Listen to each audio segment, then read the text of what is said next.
بعد ذلك فأولئك هم الفاسقون وأقيموا الصلاة وآتوا الزكاة وعاتوا الرسول لعلكم ترحمون لا تحسبن الذين كفروا معجزين في الأرض ومأواهم النار ولبئس المصير. صدق الله العظيم. ومن يطع الله ورسوله ويخشى الله ويتقه فأولئك humul faizun. Ini menceritakan tentang orang iman yang bertakwa kepada Allah dan Rasulnya, dan takut kepada Allah dan takwa kepada Allah. Faulaika humul faizun, dan mereka itulah termasuk golongan orang yang dimenangkan. Jadi menang apa? Terhadap siapa? Menang terhadap dirinya sendiri. Karena perang yang terhebat adalah perang melawan hawa nafsunya, hawa nafsu kemalasannya, hawa nafsu yang menunda-nunda, hawa nafsu yang enggan untuk sholat berjamaah, mengaji, tadarus. Dilawan itu dimenangkan sama Allah. Menang kita. Kalau Allah yang sudah memenangkan, berarti kita menang sungguhan. Kalau kita cuma keinginan untuk menang, tapi Allah tidak mengizinkan untuk menang, tidak akan menang. Banyak sudah peperangan secara fisik yang dicontohkan, yang dalam sejarah sudah dilakukan oleh Kanjeng Nabi. Ada yang dimenangkan, ada juga yang dikalahkan. Kita hanya ikhtiar saja. Ikhtiar mengikuti taat kepada Allah, taat kepada Rasul, takut kepada Allah, takwa kepada Allah. Insya Allah kita akan dimenangkan. Perang Badar juga perang yang terhebat. Pasukan kafir Quraisy itu sekitar 1000 lebih, sedangkan pasukannya Kanjeng Nabi sekitar 300 saja, tidak nyampe seperempat, hanya 300 pasukan melawan 1000 lebih pasukan kafir Quraisy pada saat itu. Dan ini menceritakan bagaimana kita menjadi orang yang takwa. Ciri-cirinya orang takwa tadi takut kepada Allah, taat kepada Rasul, taat kepada Allah. Itu ciri-ciri orang yang bertakwa. Apa yang diperintahkan sama Allah dikerjakan. Contohnya di sini, wa aqimus shalah wa atuz zakah wa atiiur rasul. Ini perintah. Dirikan sholat, tunaikan zakat, taat kepada Rasul, maksudnya mengerjakan yang sunnah-sunnah. La'allakum turhamun, maka kamu akan mendapatkan rahmat, mendapatkan pitulung, pertolongan dari Allah, mendapatkan kekuatan dari Allah untuk melakukan itu semua. Sholat, zakat, puasa, haji, itu ditolong sama Allah. Dan besok masuk surga pun karena rahmat dari Allah, bukan karena ibadah kita, bukan karena ganjaran, bukan, karena rahmat Allah. La'allakum turhamun. Maka layak bagi Anda, bagi kalian untuk mendapatkan rahmat dari Allah, untuk mendapatkan kasih sayang dari Allah. Benar, kalau sampean mengerjakan sholat, sampean tunaikan zakat dan taat kepada Rasul, benar Tuhannya sampean. Berarti yang ditaati sampean adalah Ar-Rahman Ar-Rahim. Jadi Bismillahirrahmanirrahim, dengan menyebut asma Allah. Ar-Rahman Maha Pengasih, Ar-Rahim Maha Penyayang. Turhamun, la'allakum turhamun, dan Anda akan mendapatkan turhamun, kasih sayangnya Allah. Allah Maha kasih sayang, yang Anda dapatkan adalah kasih dan sayang juga. Kalau sebaliknya Anda mengerjakan kemaksiatan, kemungkaran, padahal Allah melarangnya, tapi sama sampean ditabraknya, sama sampean enggak digubris apa yang diperintahkan sama Allah, sampean enggak ngereken, ya sampean nggak akan mendapatkan kasih sayang Allah. Menutupi hati sampean, tatkala sudah ada petunjuk datang, sampean nggak mau, kafir. Kafir itu maknanya bukan kafir harbi, bukan. Kafir menutupi petunjuk-petunjuk Allah yang sudah datang kepada kita, kita tutupi, kita tolak, itu namanya kafir. Kufur nikmat iman, nikmat Islam yang sudah ada, kita tutupi.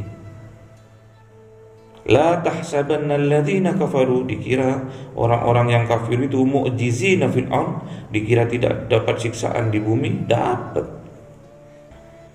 Sampean suruh hormat, suruh berbuat baik kepada kedua orang tua, sama sampean dilawan. Tidak patuh sama orang tua, melawan sama orang tua, berkata kasar sama orang tua. Mu'jizina fil ard, itu akan sampean terima jaza, balasan di bumi sudah sampean terima.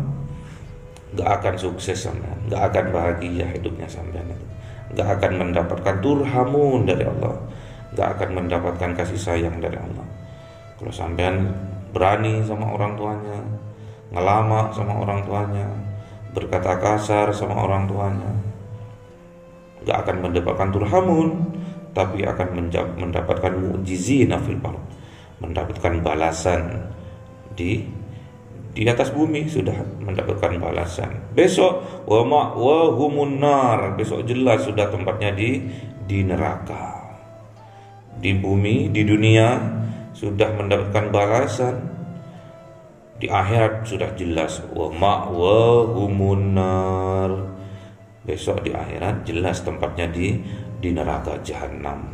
Wala bi'sal masir, dan tempat neraka itu adalah sejelek-jeleknya tempat untuk kembali.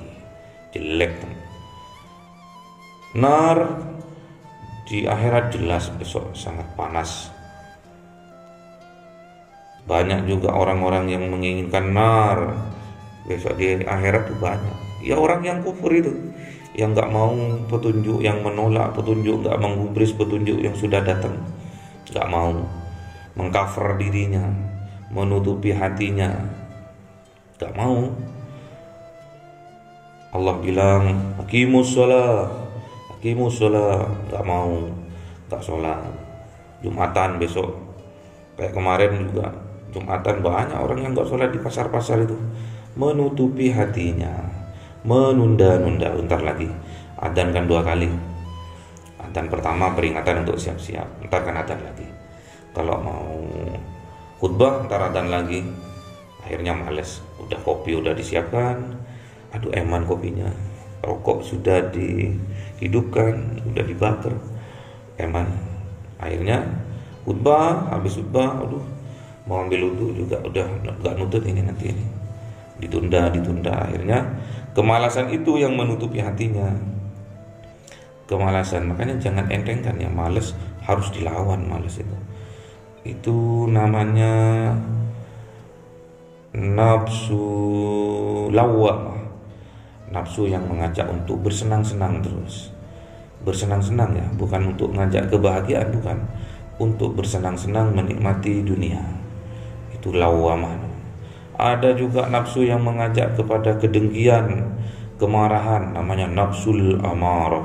Itu ngajak ke kebencian, amarah, uring-uringan, permusuhan, fitnah, mengajak ghibah, mengajak dengki sama orang.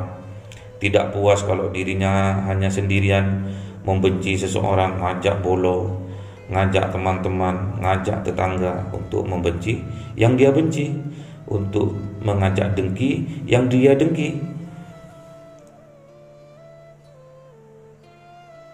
Gak puas kalau dirinya itu benci sendirian sama seseorang, ngajak temannya. Kita benci sama Mas Anggit gak pernah ngasih roti ya.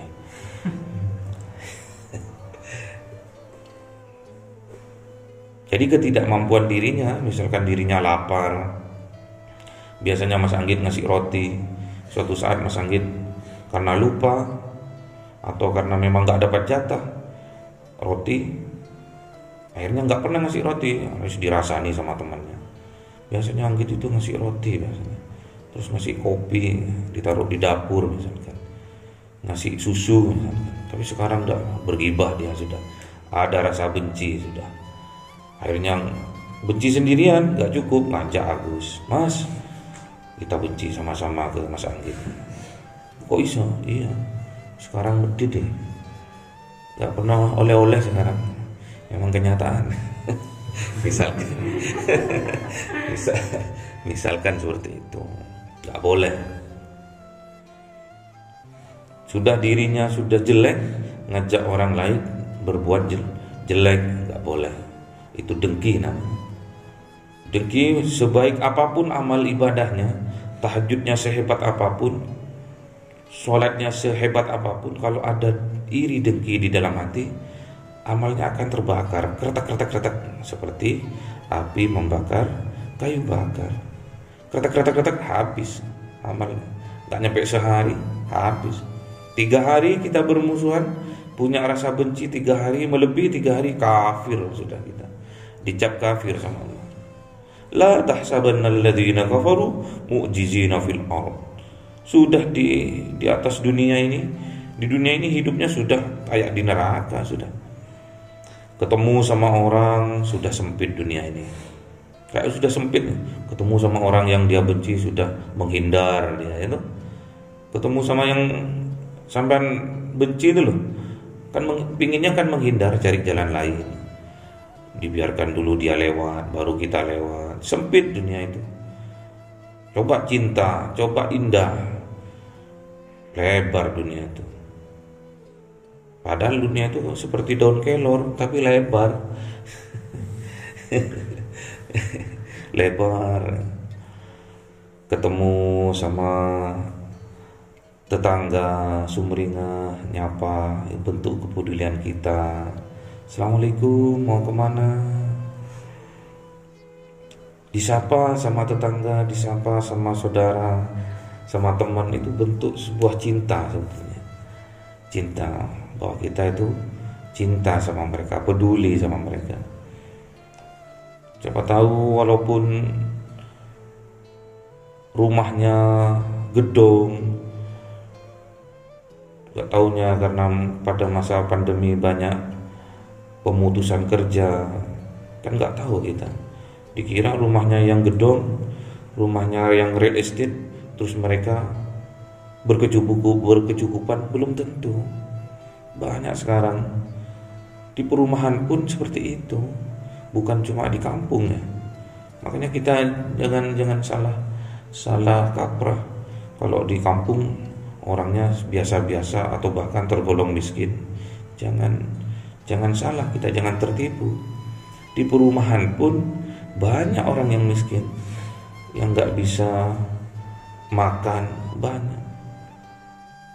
Makanya saya itu bentuk kepedulian saya pribadi sama yayasan ini ya seperti itu. Minimal setiap Jumat kita fasilitasi yang mau bersodako banyak. Contohnya tak coba sampean tak kala di masjid, sampean tak kala berbagi berkah itu, coba sampean lihat orang-orang berebut, walaupun yang pakai mobil mewah berebut. Ya coba sampean nanti ke masjid Sabilillah, yang pakaian necis, yang pakaian jas, yang pakai dasi, berebut.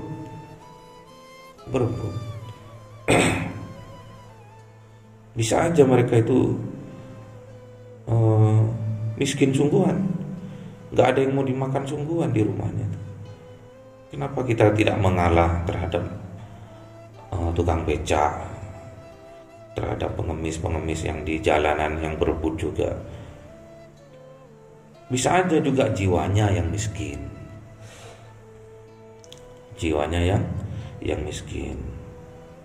Ada juga sudah dapat satu kotak, masih ambil lagi kotak yang lain. Ada juga, itu jiwanya yang miskin itu. Kaya orangnya, jiwanya miskin. miskin. Miskin apa? Banyak. Miskin kasih sayang, miskin perhatian. Kalau sudah di rumah tangganya mereka miskin kasih sayang, biasanya di luaran pengen diperhatikan, pengen disayang sama orang. Carilah gara-gara supaya orang memperhatikan dia. Stres berarti orang kayak gitu. Cari gara-gara dengan kepintarannya, ngajak orang berdebat, dengan kesombongannya, menghinakan orang. Pokoknya cari gara-gara supaya diperhatikan sama orang. Miskin jiwanya, miskin hatinya, tidak ada rasa kasih sayang, nggak ada. Berarti tidak mendapatkan la'allakum turhamun, tidak akan mendapatkan kasih sayang dari Allah, rahmat dari Allah. Berarti sholatnya ada yang error, zakatnya juga error, dan juga sunnah-sunnah yang Nabi anjurkan juga error, salah semua. Bisa aja salah niat, sholatnya salah niat, zakatnya salah niat, mengerjakan sunnah-sunnah salah niat. Banyak yang salah niat. Hati-hati, perbaiki, luruskan niat. Sholat, luruskan niat. Untuk apa? Taqarrubun ilallah, untuk mengingat Allah. Sholat itu. Zakat juga seperti itu, untuk membersihkan jiwa kita, kita keluarkan zakat. Zakat fitrah, zakat mal, untuk membersihkan harta kita.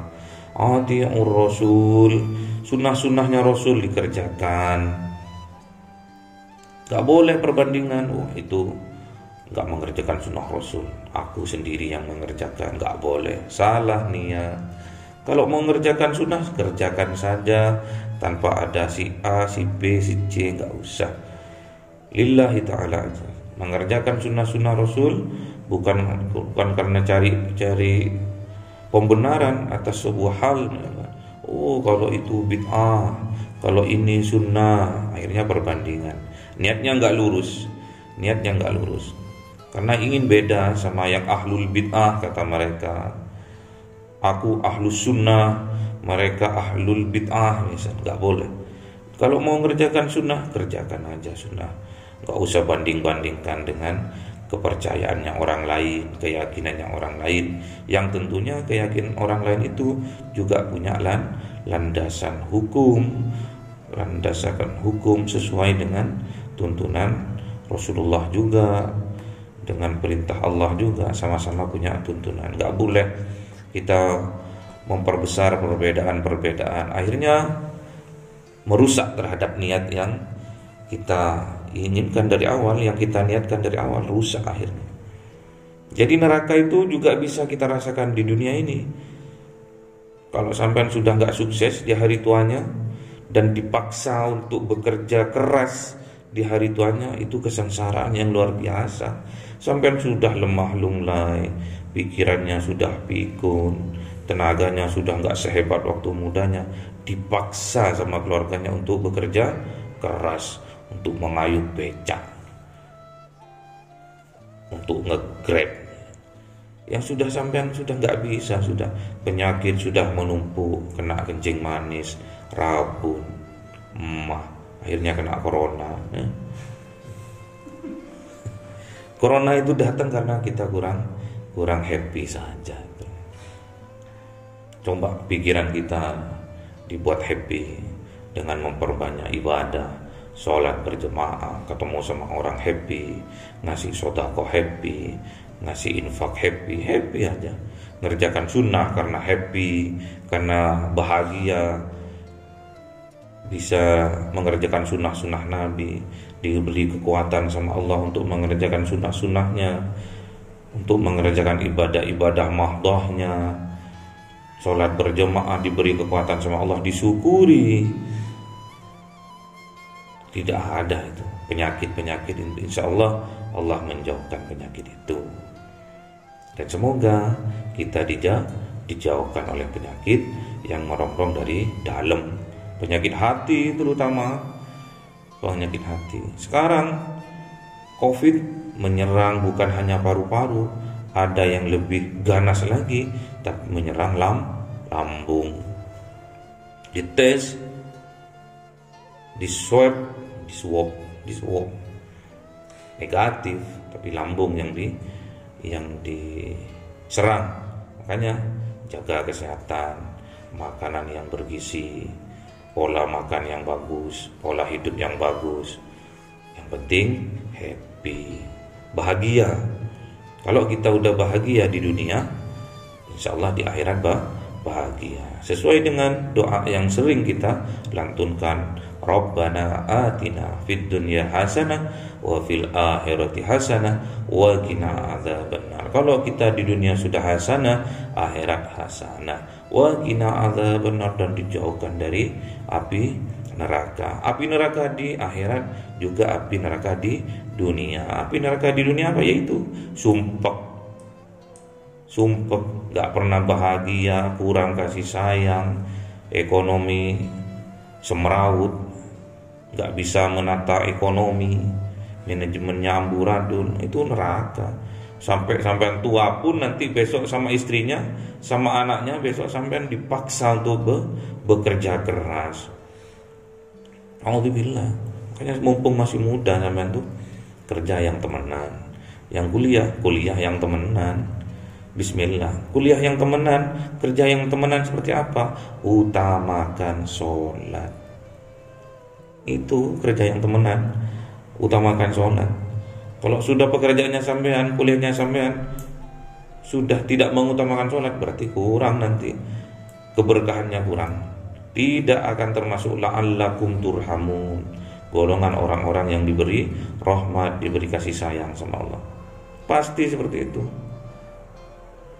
Coba sampean di kampus-kampus, di seminar-seminar, di kelas-kelas, ataupun di tempat kerja. Kalau pas ada orang adzan, Allahu Akbar, kita berhenti sejenak. Bukan berhenti sejenak sebetulnya, itu berhenti terus ke masjid. Seharusnya seperti itu. Kita menghormati orang adzan. Apa itu? Itu waktu ada live, Pak Presiden juga seperti itu.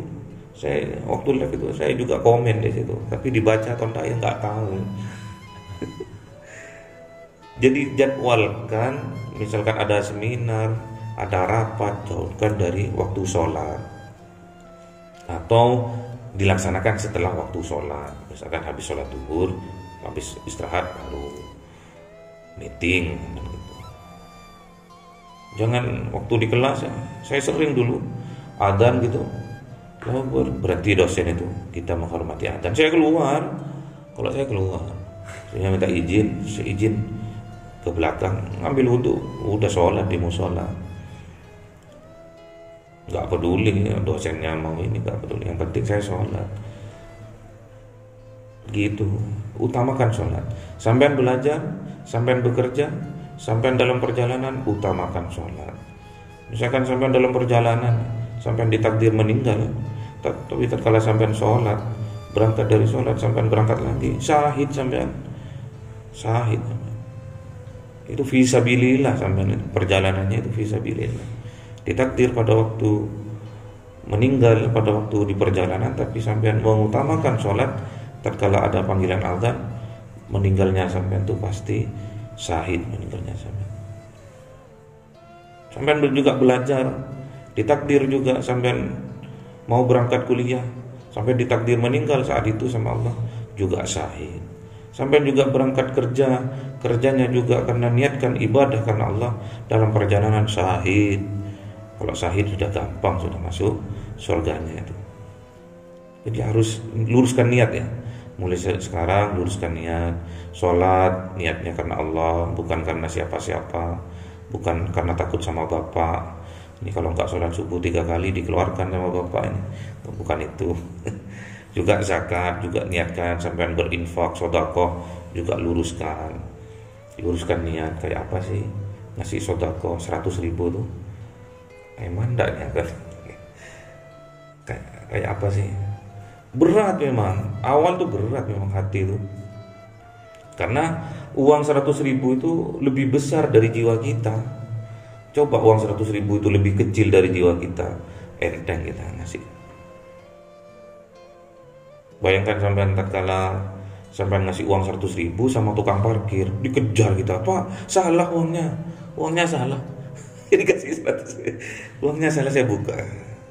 Kenapa mas? Salah uangnya pak, terlalu banyak. Iya untuk sampean. Terlalu banyak pak. Loh, dikasih 100.000 loh.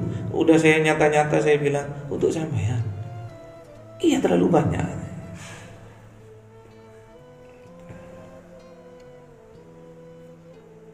Nggak kaget dia dengan rezeki yang Allah berikan, kaget dia. Kenapa kok saya misalkan saya pribadi misalkan saya ngasih ke dia, saya juga plong gitu loh, kayak ada yang nyuruh. Siapa yang nyuruh kalau bukan Allah? Kalau benar itu pasti Allah sudah.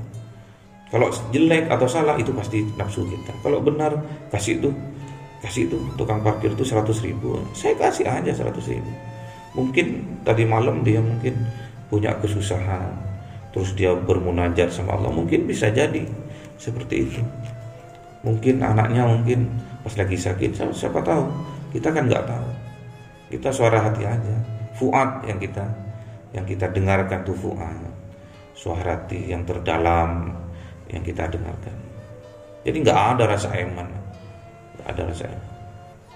Tadi malam masuk pizza hampir 500.000.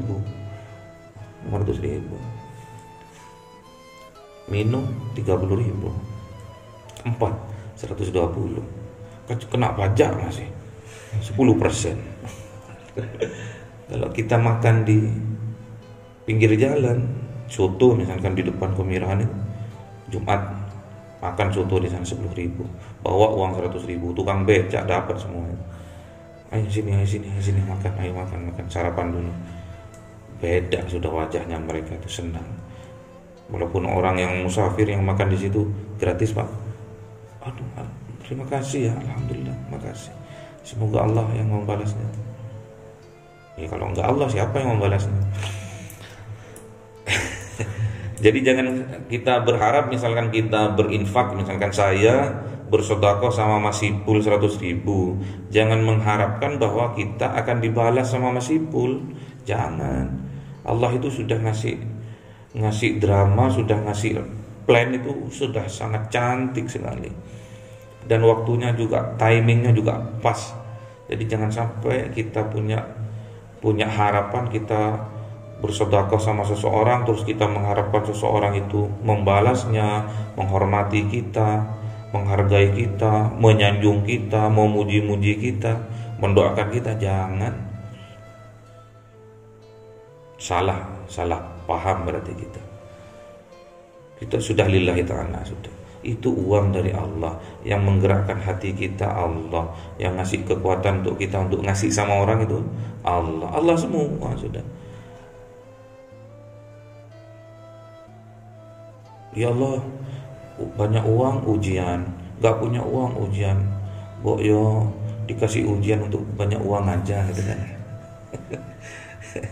Ya nggak apa-apa, kalau sampai jiwanya sudah hebat pasti sama Allah dikasih ujian, kekayaan itu pasti dikasih. Tapi jiwanya dulu sampai coba dari hal yang kecil. Sampai misalkan dapat kiriman dari orang tua yang kuliah, dapat kiriman 1 juta, coba 100.000 diinfakkan atau dikasihkan sama seseorang langsung, dredeg nih. Ngasih uang 100.000 tuh dredeg. Padahal sampai 100.000 itu bisa aja setengah bulan. Beli telur, beli mie 100.000 bisa setengah bulan sampean tuh. Tapi tatkala sampean sudah diperintahkan sama Allah, karena sampean sudah dicap sama Allah menjadi orang yang kaya, misalkan jiwanya dikayakan sama Allah, akhirnya 100.000 itu kecil, masih lebih besar jiwanya sampean itu. Kalau sampean masih eman, berarti jiwanya sampean lebih kerdil dari 100.000 itu. Coba tatkala ada amal lewat di depannya, didorong-dorong, siapkan udah uangnya yang banyak dan siapkan uang 2.000-an juga. Kalau sampean masih kerdil ya 2.000-nya sudah. Kalau sudah sampean sudah pede, sudah jiwanya sudah hebat, 100.000-nya keluarkan. Gitu. Terus ada susuknya tadi malam tuh. Susuknya itu 20 terus sama 2.000-an berapa gitu, apa 4 atau apa. Terus sama tukang parkirnya biar jam kepe sekali 20-nya tak kasih gitu. Jadi berbagi bahagia ya. Gak akan kita itu cuma ngasih 20.000 terus tukang parkir itu jadi orang kaya, enggak. Yang pasti jadi orang kaya yang ngasih. Pasti sudah, janji Allah itu sudah.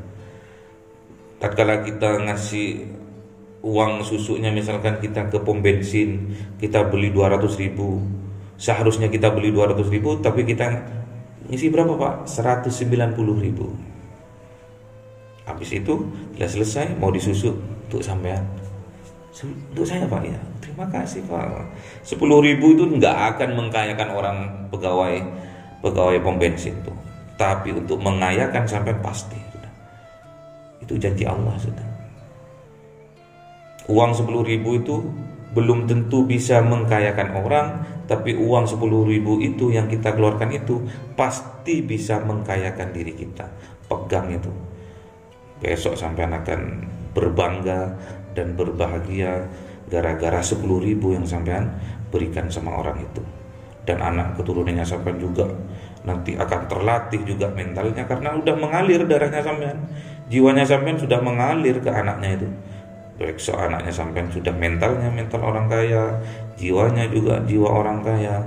Akhirnya dia juga dermawannya mirip ayahnya nanti, mirip ibunya. Kalau suaminya kaya, suaminya juga jiwanya jiwa kaya, jiwa dermawan, istrinya pasti juga jiwanya kaya dan juga jiwa dermawan juga.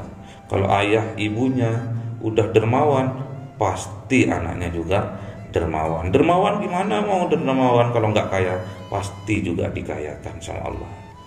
Amin ya rabbal alamin. Allahumma arhamna bil Qur'an waj'alhu lana imaman wa nura wa hudan wa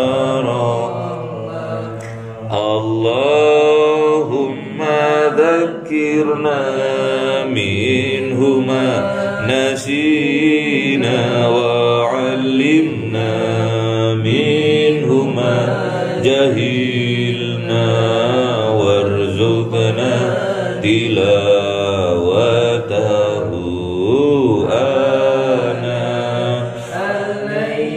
wa atrafan nahar waj'alhu lana hujjatai ya